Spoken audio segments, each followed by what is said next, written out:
اکثر آج مسجدوں میں متولی اور اراکین وہ ہیں جو 2 نمبری دھندے کرنے والے، سارے تھکے ہوئے بدماشوں کو، میں سب جگہ کی نہیں کر رہا، اکثر جگہ کی بات کر رہا ہوں، اور سب سے پہلا کام ان کا کیا ہے؟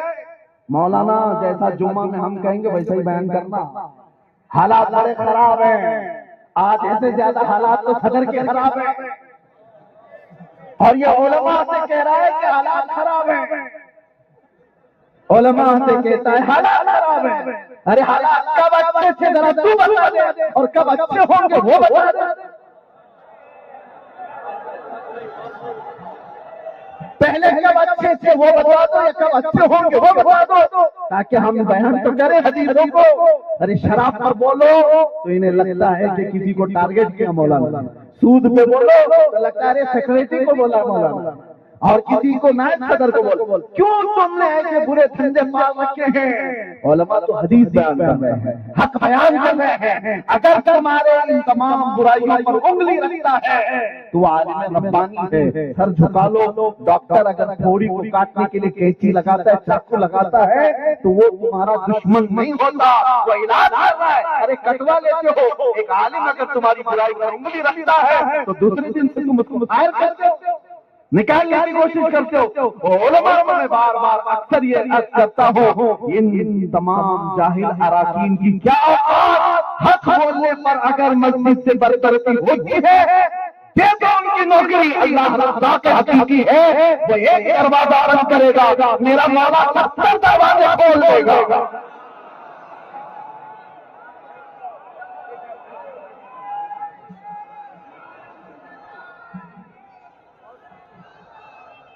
اور زیادہ سے زیادہ کیا ہوگا؟ میں آپ کو بتا رہا ہوں خوف کی دیا کی بات۔ ابھی چند مہینوں پہلے ایک امام کو اس کے گھر سے کپڑے نے اس کے نکالے، امامت سے بھی نکالا، کپڑے اتار کر کے بگایا۔ کس وجہ سے؟ اس لیے کہ وہاں کے موجود ان کے جو فسادات تھے اس پر بیان کیا کہ تم ہر ایک سے ملتے ہو، بدعقیدوں سے ملتے ہو۔ اس بیان پر ان کو نکال دیا، اتحاد کو خراب کر رہا ہے مولانا۔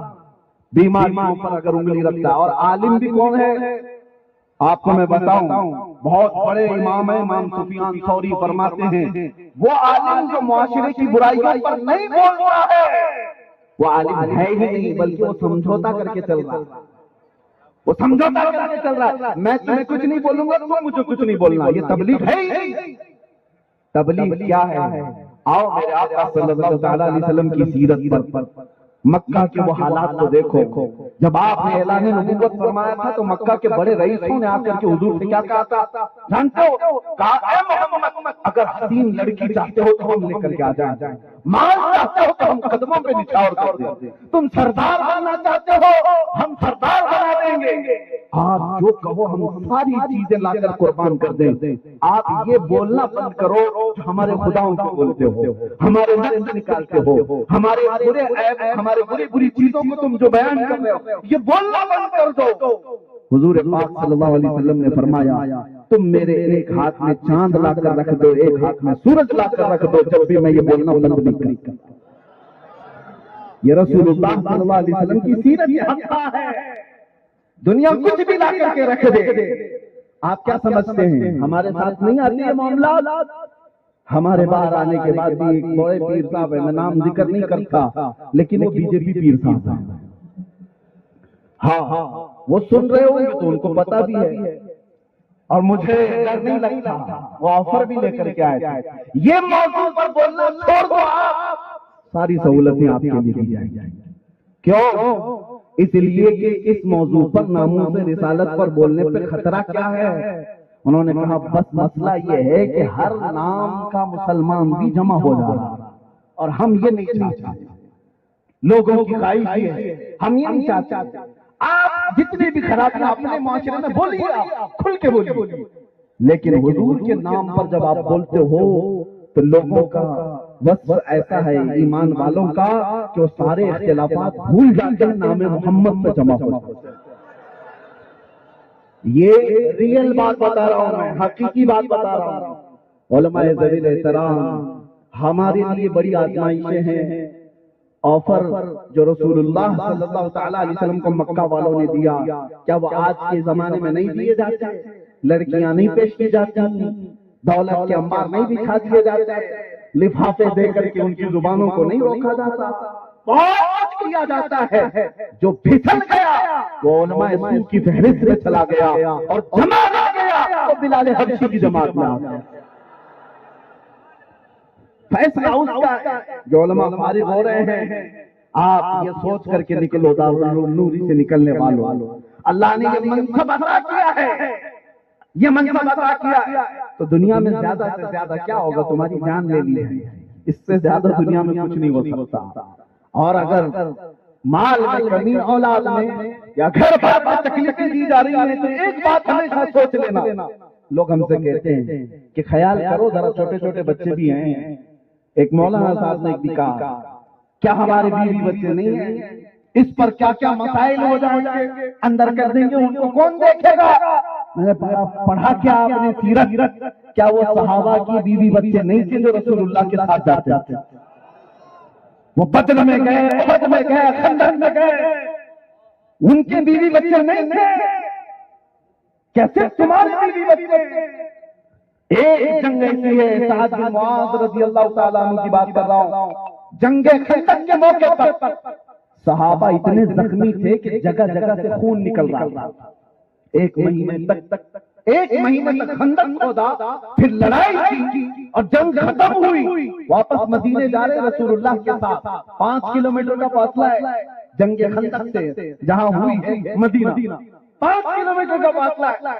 بیچ راستے میں جبرائیل امین آ گئے، رسول اللہ سے عرض کیا آقا اللہ کا حکم ہے کہ یہیں سے آپ بنو نذیر کی جنگ پر چلیں۔ مہینوں جو جنگ کر کے آ رہے، تھکے آ رہے ہیں، بیوی بچوں سے دور ہیں، زخمی حالت ہے۔ رسول پاک صلی اللہ علیہ وسلم نے جیسے جبرائیل کا یہ پیغام سنا، ارشاد فرمایا میں اپنے صحابہ سے پوچھ تو لوں، یہ تھکے ہوئے ہیں، مہینوں سے اپنے گھر سے دور ہیں۔ جبرائیل نے کہا آپ اپنے صحابہ سے پوچھیں۔ رسول پاک صلی اللہ تعالیٰ علیہ وسلم مڑے اپنے صحابہ کی طرف اور کہا اے میرے عزیز صحابہ، میں جانتا ہوں تم زخمی ہو، میں جانتا ہوں مہینوں سے تم باہر ہو، باقی میں ہو، لیکن اللہ کا حکم آیا کہ ہم یہیں سے بنو نذیر کے مقابلے کے لیے نکلے۔ صحابہ یہ کہہ سکتے تھے کہ آپ کا گھر جا کر بیوی سے بات کر کے آ جاؤں، بچوں کے حال چال دیکھ کر کے آ جاؤں، مرہم پٹی کر کے آ جاؤں جو زخم ہوئے ہیں، اس کے بعد تازہ دم ہو کر کے پھر نکلیں گے۔ عقل و شعور تو یہی کہتے ہیں، لیکن جب رسول اللہ نے پوچھا تمہارا کیا خیال ہے، سارے صحابہ نے ایک زبان ہو کر کہا آقا دیر اس بات کی یہی کہ چلیں۔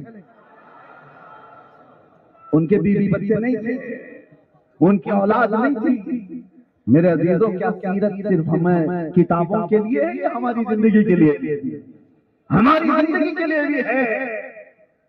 آج کا دور ایسا ہے جو ابتلاء و آزمائش کے لیے پوری قوم اور علماء ذویل احترام، بعض لوگ یہ سمجھتے ہیں میں جاؤں کوئی اور خطیب جائے ہوگا ہمارے ساتھ کچھ انجام برا ہو جائے گا تو کیا اس سے اسلام ختم ہو جائے گا؟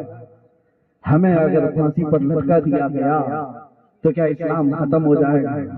میرے عزیزوں ان کتوں کو نہیں پتا، ایک سلمان کو مارو گے رب تعالیٰ ہر گھر میں سلمان پیدا کرے گا۔ میں میرے نام صرف مسلمان کی حیثیت سے عرض کر رہا ہوں، رب تبارک و تعالیٰ کا قانون ہے یہ۔ انگریزوں نے 8 دن تک جشن منایا تھا کفایت علی کافی کو پھانسی دے کر۔ کفایت علی کافی مراد آباد کے رہنے والے تھے، مراد آباد میں ان کو پھانسی پر چڑھایا، 8 دن تک ان کو گورنر ہاؤس میں قید کر کے ان کے جسم پر استری پھیری اور جب چمڑی جلتی تھی تو نمک رکھتے تھے اور اس کے بعد پھانسی پر چڑھایا۔ بات ختم کر دیں۔